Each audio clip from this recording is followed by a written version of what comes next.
Sangi Reddy from Epiroc. He's an award-winning designer, engineer, and a creative lead at Epiroc. He has also a lot of interest in human behavior, technology, business models, strategy, and tools, also outside his working hours. And he's going to talk to us today about an alternative stable state for non-road mobile machinery experiences. So I think we'll be a lot wiser after this presentation, and we'll then ask him all the things that we still want to know after the presentation. So please, the stage is yours.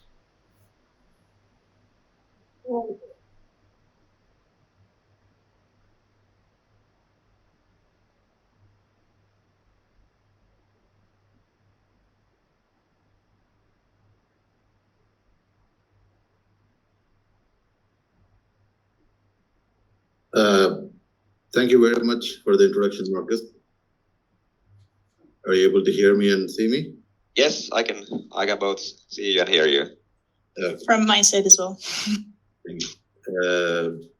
Good day to everyone attending this conference around the world. As Marcus said, this is indeed very interesting times as these digital tools are helping us to still share this common experience and learn from each other and so on. And thank you very much for the opportunity for sharing some thoughts about experience in relation to the non-road moving machinery.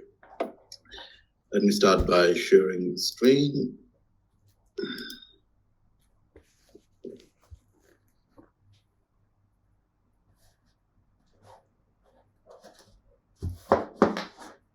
Yeah. Hope you guys are able to see my screen. Yes. Yeah. Thank you. I initially the title was quite different than what it is today, and I think by the time I kind of finished the presentation, we would see why actually I picked this name, Alternative Stable State for NRMM Experiences. So if I start, this is non-road moving machinery. If you put all the things that we do as experts in our own ecosystems, we kind of are in the industry of building and basically are in the habilitation. We enable habilitation of humans on the planet. That is, if we do our job very well, they don't even notice that we exist. But that's a very interesting and important field that we are in. And we also have quite a interdependency and a complicated, yet very stable relationships.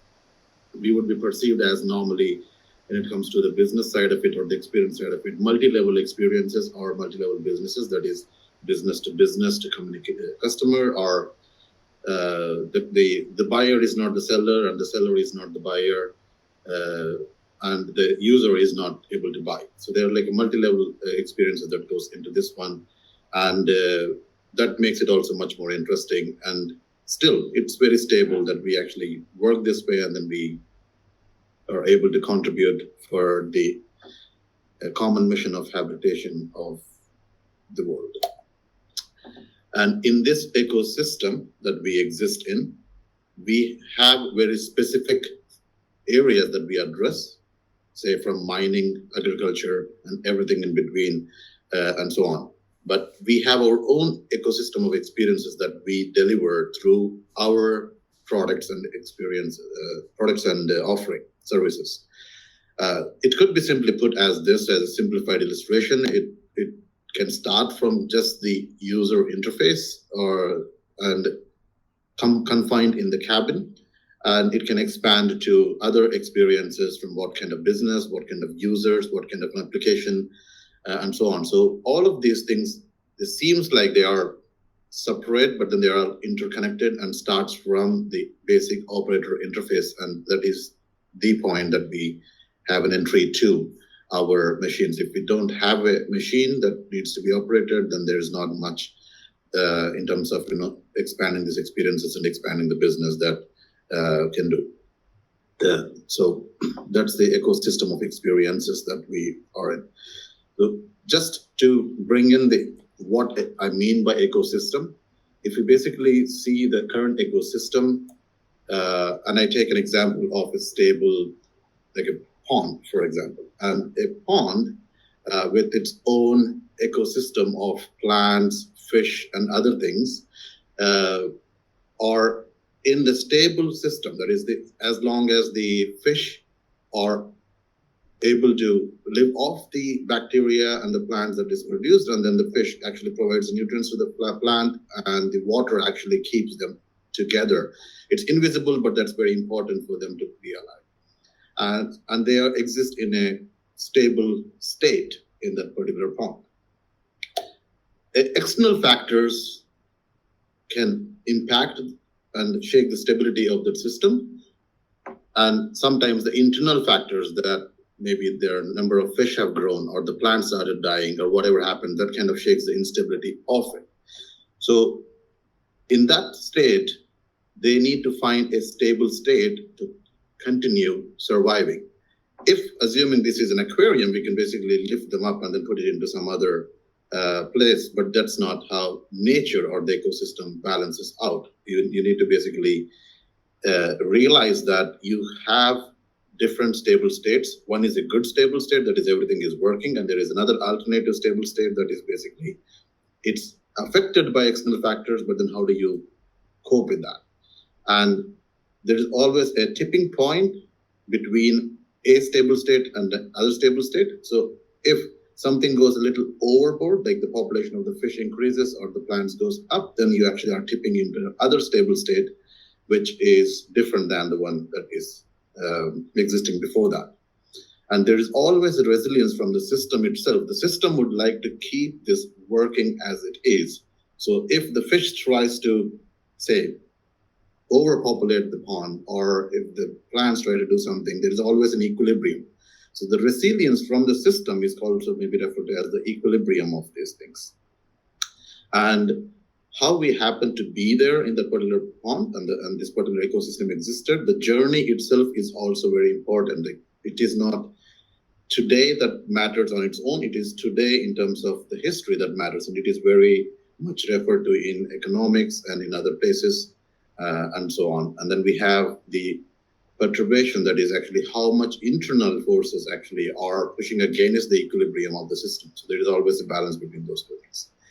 So you might be wondering, why am I talking about this ecosystem, fish, plants, and so on? I just want to bring you to this kind of a mindset before we jump into our ecosystem.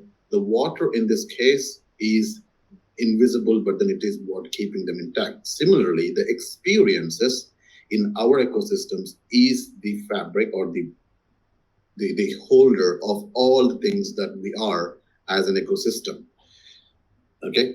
I would leave it up to your imagination if you're the fish or the plants, but that is something that we can discuss later. So that if I jump in and bring comparisons of an ecosystem to NRMM ecosystem, let's talk about alternative states. So we can, as an industry, and then this is not like a common alternative state for everyone in NRMM. It could be specific for mining, specific for agriculture machines, specific for construction, and so on and so on. But we have our own stable states, and we are moving towards an alternative state going forward. So we are today having machines that are driven by operators in the cabin and so on. Some of us are thinking, okay, we just want to make it slightly move it to another state, that is basically operate from remote locations or teleremoting, or even just replace the operator with cameras and then put him in some kind of a room so that they can operate. And some of us are looking towards another alternative or a stable state that is, okay, the machine can run on its own. So autonomous to teleremote and so on. These are all different states. But then whenever you enter a particular state, then you basically have to face the other things that comes with the ecosystem. That is, you need to have a tipping point when you actually would enter that particular state. So sometimes it is helped by external factors like regulations, European Union or American standard. They would come up and say, hey, you need to improve the qualities and the way quality of your machine. So you need to develop these things. Sometimes it is also a strategy that we have adopted internally within our area of interest, like Industry 4.0. And sometimes it is basically nature plays havoc in this. And in this case, the COVID-19 pandemic. And we are still very privileged that we are having this conversation.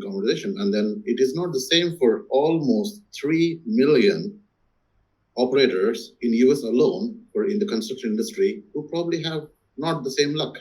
But that's kind of things that would make us to think and tip over to another state of offering products and services in our ecosystem. The system that we are in also exhibits a lot of resilience in terms of to maintain its equilibrium. Good or bad, that's what it does. So there's always this fight against, can we actually replace humans? Can we replace human intelligence and sensors and so on? There's also, with every automation, every state that we enter, there's always a question, oh, the automation is going to steal our jobs. And then users are also changing. So earlier it used to be like, we actually had very experienced users take very serious insights into the work. And then now we have people who are like, they have moral values. And we want to find new people to come and work in our industries, but then they have moral, ethical values, which are also like, say, I can speak for mining and then say, oh, mining is too bad. We're kind of making the cheese out of the earth. But without mining, you don't have phones, you don't have technology, you don't have things. So there are these things like, perceptions of moral, ethical, and the way of working has changed. And that is also a resilience from the system that is causing a lot of resilience. Then we have the hysteresis. Hysteresis in our ecosystem is like how we have been doing these things for a really long time since we have started our own industries. We always been a product centric. I'm not generalizing it for all NRMM. Some of us are in a different state, as I mentioned back to the alternative states. Some of us are in an initial status, some of them are in future states. And then we also have a habit of working solo. Either it is, let's say, to the industry or within the industry, like engineering versus business or engineering versus design, or we have mining, we work only within mining, we have any development, then we will not share it to anyone else, that kind of a solo work. And then we also have a focus on the interfaces, that is the user interface and human-machine interfaces as the primary focus. And that is also how we have started our journey, because these are all operated by the machine directly, operated by the operator directly, and then slowly technology come in. So, but still, that's how we have started our journey. So what do we need to actually push back and then, enter that alternative state and deliver those experiences that actually, like the water I mentioned, which keeps it, all of us united. It's invisible, but that is most important for our ecosystem to continue progressing. So let's jump into that. So perturbation, basically, it's kind of a subtle nudge towards delivering those stable state of experiences. So before actually, in all the things that we've looked at is more of just a general overview of ecosystem and why it is important to have this spread of experiences that are connected. And what can we do in terms of, getting there? So I would not go too deep into the whole theory of, mindset management and change management and so on. It doesn't matter where we are and what strategies we have. There are two ways that we would be working in our industries. Either you're exploiting or exploring. So the basic difference is basically is that, you're exploiting, that is, you're basically improving what you have, and exploring is you're exploring new possibilities. No matter what phase you are, how energetic or how loss of energy that you have, it doesn't matter. These are the approaches and things that would actually help us to give that little nudge towards going towards a stable state. And these are the methods and tools which I would be introducing in the remaining 10 minutes of my time. So we have to get a method of thinking holistically. We have to identify the value of the experiences, and we have to check for the value's operational readiness, and then we have to see where in the journey of the user, in terms of his task or her task, it fits in. So let's take one by one and then see how we actually can use them. So the value identification. The first thing is that we need to to get to the value, we need to see what are the jobs that needs to be done. So let's take a very familiar scenario of Industry 4.0. It says we need to digitize things. That is, we need to make the physical things identifiable by the computer. Then we need to digitalize them. That means we need to make some meaning out of the digitized data. Then we need to offer digital products. Assume that Lisa, who is one of our operators and a single company owner, now she realized that we are on the Industry 4.0 journey. And then she says, oh, I want to see what my machine does on a day-to-day basis on the mobile. And we talked about changing users and changing behaviors and so on. So she wants that job to be done so that she actually can benefit from it. What? We don't know, but that is at least the thing that we have observed as jobs to be done.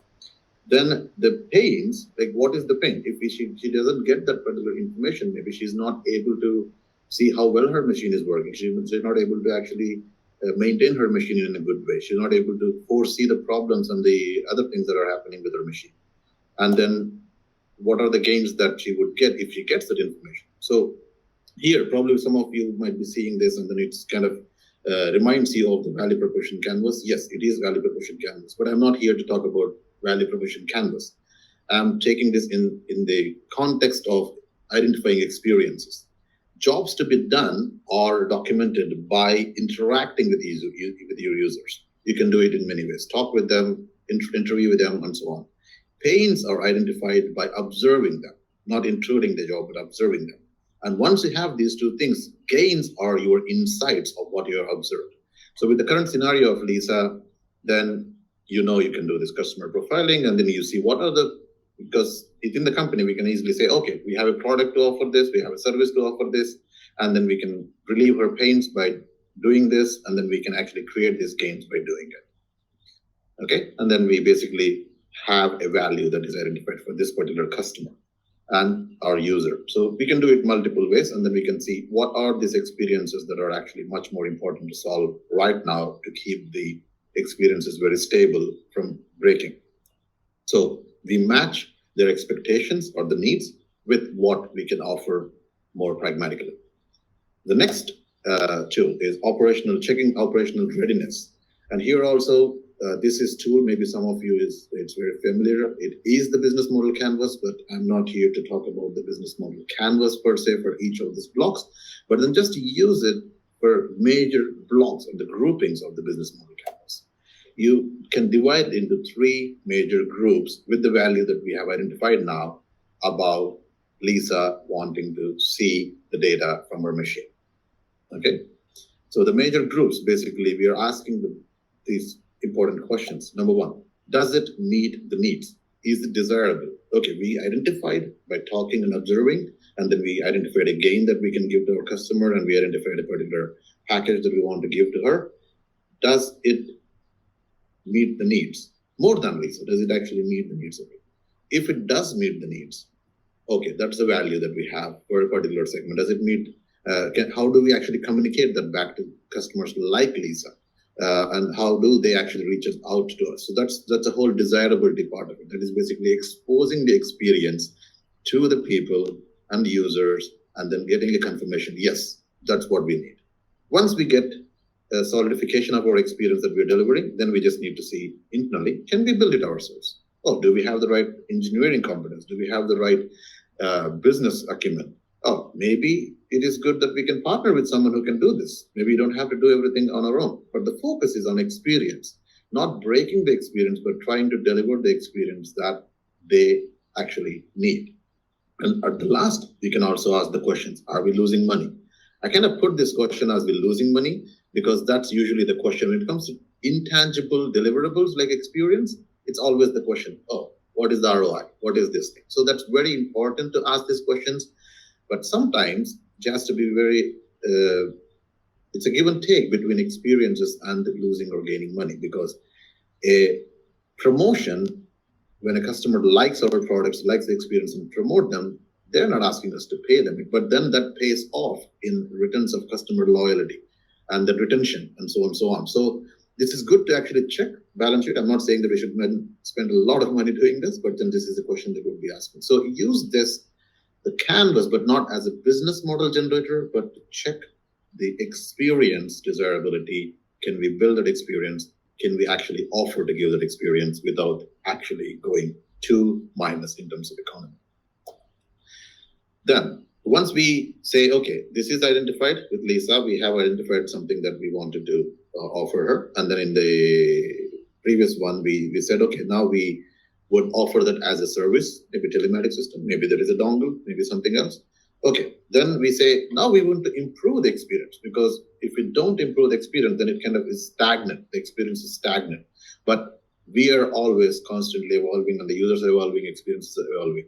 So we need to see what are the things that Lisa does beyond checking her data. So what does she do with the data? What are the things? Because that is something that once we track the steps that she is involved in and interested in, and then we can say, who and where can we actually support her? Can we actually give her a call back? Can we actually give her the information through a web interface or a mobile interface? And then to do that, can we actually have an internal process and a workflow to do that? Like, how does that information come in? Do I get a notification in my ticketing system, or do I get a call back, or someone tells me, hey, tap Sisir, you want to do this?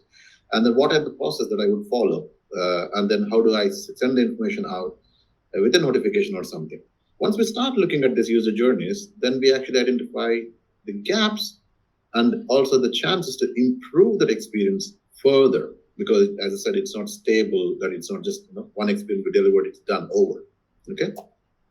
So then we maybe identify, oh, we need to actually have much more interaction. We need to create an external role for our organization. We need to actually have a new interface or a new physical interface. Maybe on the machine itself, we need to create something, or maybe on the app, or we create a new internal role.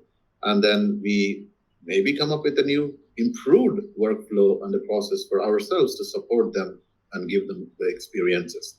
So the customer, when they start, maybe it's not that sad, but it's maybe they have a neutral emotion. And we start to see that emotion and see what causes that emotion, and then what can we improve. And then we start noticing from outside in, like, what is it that they need, and what if they get in their process, they would be happy. And work with that information from inside out to provide that experience. And that's where you actually keep on enhancing the experiences by registering the user journeys. These are the three basic steps, but this is also maybe for some of you familiar for service design, but then we're not doing the whole service design. We are only focusing on experiences.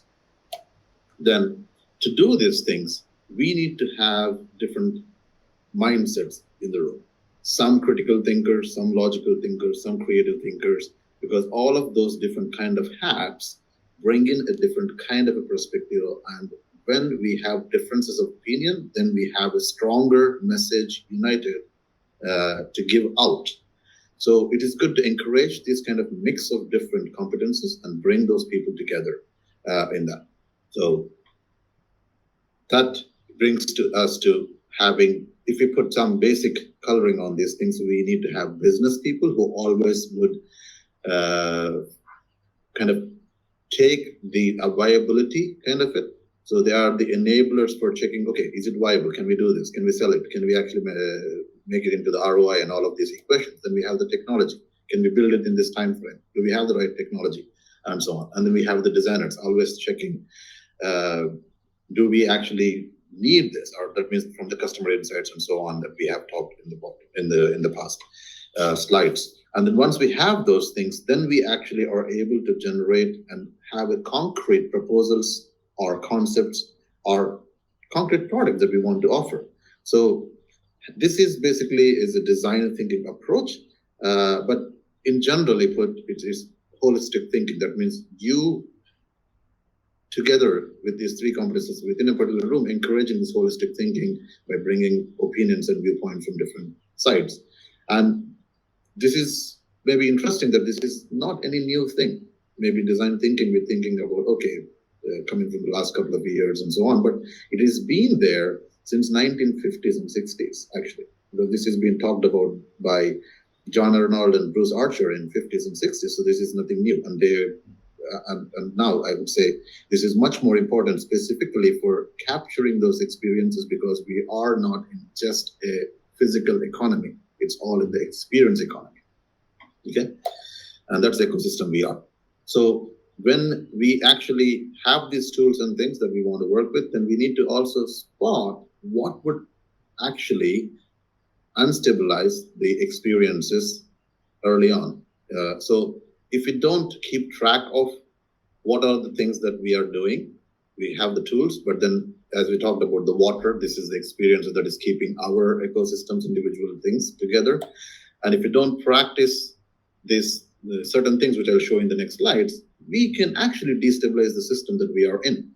Unlike this pond where we can probably lift fishes and put them somewhere else, we cannot restart. We cannot hit a restart button for our industries and for our users. We are already where we are, and we need to improve it and keep on improving it. And we cannot stop with delivering one experience and then hope that it would work forever.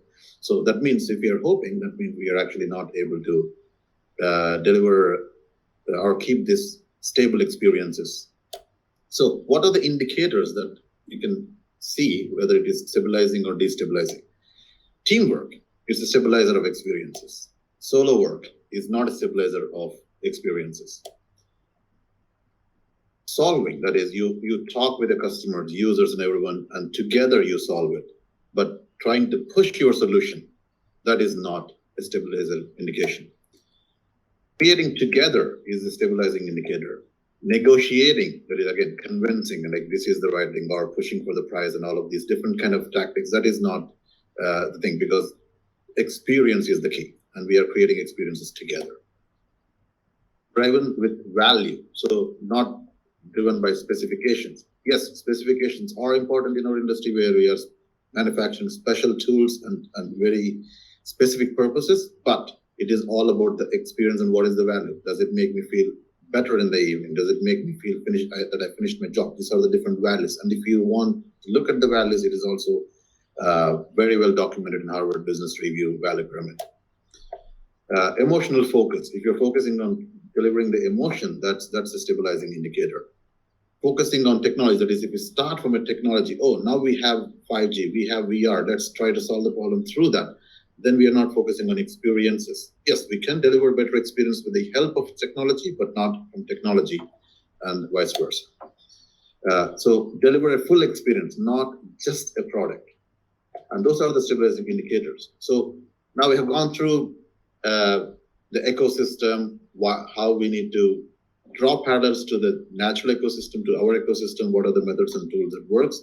So a quick recap of consider the good methods and tools, not limited to these things, but these are the ones that we have been using for over a decade, and then it has been very rewarding for us in identifying the experiences, values, and then in seeing whether we actually can deliver those values, and then we can actually improve those experiences. And working together as a team, united with the different competences, balanced, and keeping the experiences refreshed so they don't become stale. With that, I would say good luck in keeping our ecosystem experiences and bringing them into a new stable state for your own respective industries. Thank you very much. Thanks a lot. So, one question from my side. You talked about these different ecosystems, and we have tipping points. What do you think about the situation in the society at the moment? Have we passed some tipping point? Are we heading towards a new ecosystem? And what is the thing we are going towards at the moment, or are we in a stable system? I think it's as I mentioned in this slide where we are talking about the factors that actually make us realize about the tipping points. So for certain industries or experiences, we are trying to chase the regulations, and certain times we are trying to chase or meet the strategy requirements. And that is coming towards a general group of following the buzzwords or following someone else. So I would say that the tipping point is very specific to each industry and each group that we are in. And it is our motivation and then our realization why we think now we need to shift the experiences. Having said that, the second point is, in a way, yes, we are on a tipping point because of the external factor. COVID forces us to actually deliver experiences completely in a different way. So in that case, yes, we are on a tipping point, but then it is kind of a forced tipping point. We are not. Are we prepared for that? I don't know that all of us are prepared. As I mentioned, it's about 3 million people that are probably not working today, and we need them to work so that we actually can continue delivering experiences and products and so on. Hope that answers the question. Yes, I think we are receiving a question from Morten Skakke in the chat. We'll see. So, how do you feel it at Epiroc? Do you use all these things you mentioned to create a stable system, teamwork, and this way by working together instead of pushing ideas? So the question is, how do we... Do you implement it at your working place, these ideas? Yeah. That's a good question. So, say within Epiroc, so I belong to the design part of it. So as I said, we have these three different heads that has to come together. So we always try to encourage and work in most of the cases with the three legs of product or innovation and concepts. So initially on, we actually try to see that it is something that we are really sure enhancing the experience and it is actually going into the deliverables that is going to be sold as a product or a service. So the process that I showed or the tool that I showed in the presentation is actually what we follow within Epiroc. And as with everything, there is always, some misses here and there, but that's what is, say, our playbook, if I could say that. And that's what we try to do within Epiroc. How that actually turns out in terms of products, I cannot go too deep into pointing towards a particular product or a service, but we practice what we are kind of preaching in a sense, if I could say. Yes, I think your slides about these things, that the things that create the stable system, all the things with teamwork and solving things together, it's something that we should always remember in all workplaces, that this is the way to create a stable system. It's always a challenge to keep that focus back, because when the market demands something and when someone else is doing something, we would like to do the catch-up game, and that's in the human nature, and that's also our experience of how we see external factors. But it's always good that we, as humans and as industry, we are stronger together when we make 1 + 1 3 by working together. So that is the basic thing to remember and fall back onto our experience and deliver experiences. Yes. So I'll see if we have a question here coming on the chat in a few seconds. How about your background? You have a beautiful castle there. I was a little curious. It's the one I think it is. Yeah, we are in a city called Örebro, Stockholm, and that's Örebro Castle. Yeah, quite a nice picture. Thank you. Let's see if here we have a question. Morten Skakke at FLK Cabin. He says he's very impressed with your holistic thinking. Okay. And he asks, have you been able within your company to also get this way of thinking, seeing things also in the engineering departments? Yes and no. So if I say I take this particular slide, this is basically as I showed. engineering it's again a very broad area. And then some cases in our existing products, we need to see where we are actually starting off. Are we exploiting an existing product? That is, like, say we take the cabin example from where the question is coming from. So we are actually exploiting. We're not talking about removing the cabin. That is exploring, right? So when it comes to exploiting, you have to work together very pragmatically.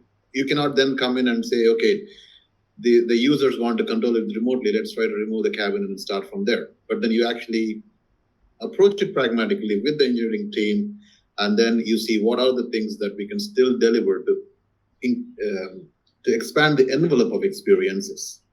In that way, yes, with the engineering team, we do work in the respective projects and then try to expand that envelope together.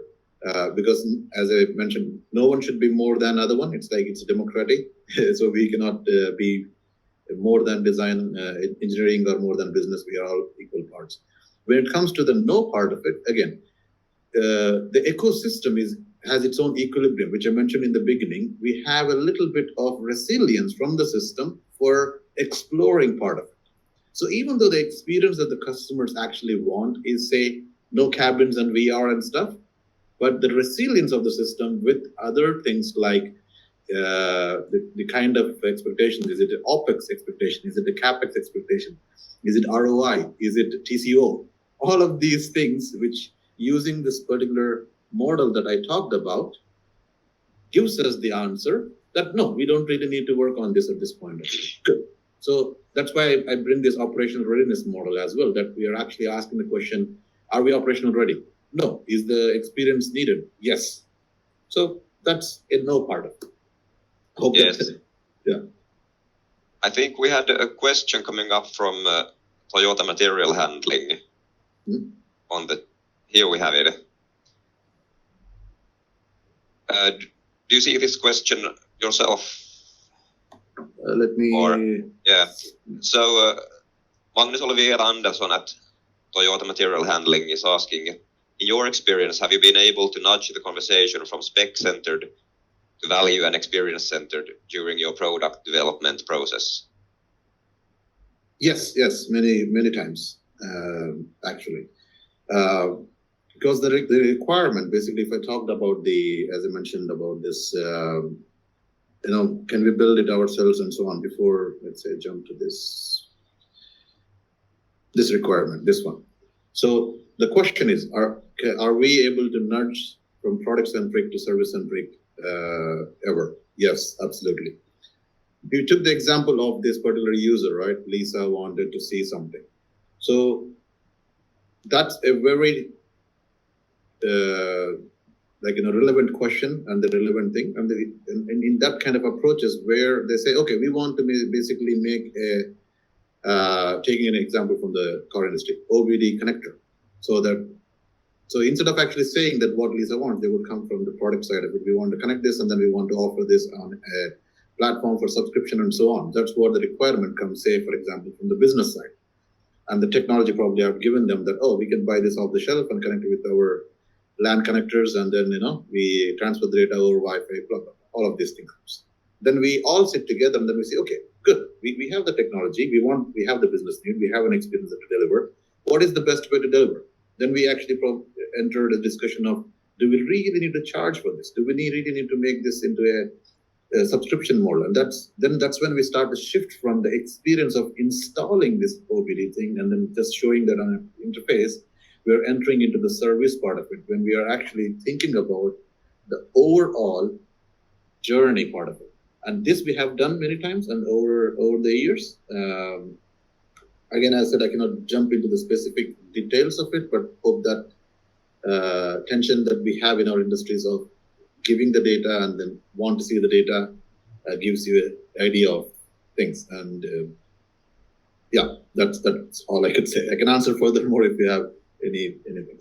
Yeah, I think we're receiving one question more from Henmark Cabins, and that will be the last question. Then we have to move on to the next presentation. So please, Henmark Cabin, if you write down your question you are writing, then we'll try to answer it. Otherwise, we can continue this discussion then in these virtual networking sessions. Mm-hmm. Yes, now got the question. On one of your pictures, you're saying that the negotiating are destabilizing the development process. Why? Yeah, this slide I believe. So very, very good question. So the thing is that when we actually take our own example, we go to a car shop, we are the consumer, and then the car industry wants to sell cars, okay? If we go there into the car showroom and then the salesperson immediately says, hey, we have a new model, it's just 1 million, buy it, and he gives all the hard selling points without actually even asking me, why are you here, sir? Do you have a family? Do you have a newborn baby? Do you go for off-road trips? Oh, then we have 2 cars, So it's just a way of entering and trying to identify what is the reason that this customer has come to us. The customer is not here to enable us to sell. The customer is here for a need that he has and a gap in the experience that he has. So I'm not saying that selling is bad. I'm saying that pick the time for selling. Once you identify the need, then probably you don't need to sell. Once you say, oh, this, as I was giving the example, you were actually asking, do you have a baby? Do you have off-road and all of these things? Then we say, okay, these are the 2 models. Then it's very clear. Then he would automatically say, okay, what about this car? What about this car? Yeah, then you can talk about the price points and other things, and that's where probably you should remove your consulting hat and put on the selling hat. Yes, thanks a lot. I think the time is now 9:45 Central Europe time, so it's time to move on to the next presentation.